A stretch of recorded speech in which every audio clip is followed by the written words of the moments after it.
Otro tipo de interacción que pueden tener los alelos de un único gen, estamos hablando siempre del mismo gen y de las distintas variantes alélicas que puede haber para ese determinado gen, es la que conocemos como codominancia. Y el ejemplo típico que ustedes van a encontrar en los libros es el de los grupos sanguíneos.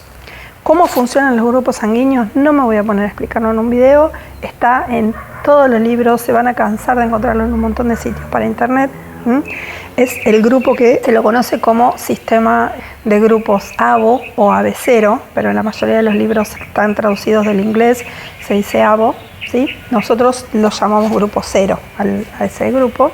Ustedes saben que podemos tener grupos sanguíneos A, B, 0 o AB. Es un sistema en el cual hay 3 alelos. Por supuesto que un individuo puede haber recibido 2, ¿sí? Un individuo diploide solamente puede tener 2 alelos para una determinada característica, pero en la población hay 3 alelos, es decir, hay una situación de multialelismo o polimorfismo. Entonces tenemos un alelo que es el alelo A, otro alelo que es el alelo B y otro alelo que es el alelo 0.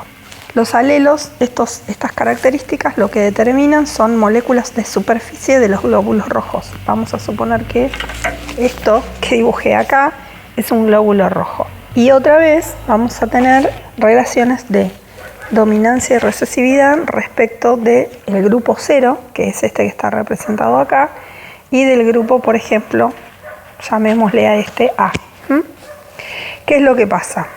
El grupo A tiene una proteína funcional que codifica para sintetizar unas moléculas de superficie de los glóbulos rojos, ¿sí? Unos azúcares, unos antígenos, que son los que van a producir las reacciones después y que eso es lo que ustedes van a leer en el libro y que yo no les voy a explicar ahora. Entonces, este grupo, el grupo A, ¿sí? Es el grupo que tiene una proteína capaz de sintetizar estas moléculas que se van a expresar en la superficie de los glóbulos rojos. El grupo 0 no tiene proteínas capaces de sintetizar esas moléculas de superficie de la célula. Entonces hasta acá estamos con una relación típica de dominancia y recesividad. Si tenemos un alelo 0 y un alelo A, vamos a tener individuos que expresen la molécula sintetizada por la proteína A y que van a tener ese fenotipo en su superficie celular. Si tenemos dos individuos, un individuo que recibe 2 alelos para A, lo mismo, va a tener un montón de moléculas sintetizadas por esa proteína en la superficie del glóbulo rojo. Y si tenemos un individuo que recibió 2 alelos 0 u en otros lugares, lo que vamos a tener es 2 alelos recesivos, es decir, no hay proteína capaz de sintetizar las moléculas de superficie de la célula. Lo mismo ocurre si analizamos la interacción entre 0 y el grupo B.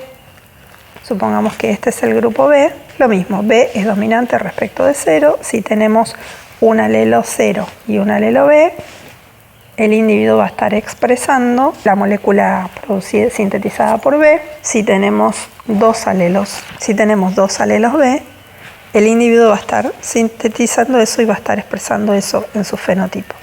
Ahora, ¿qué pasa cuando un individuo recibe alelo A y alelo B?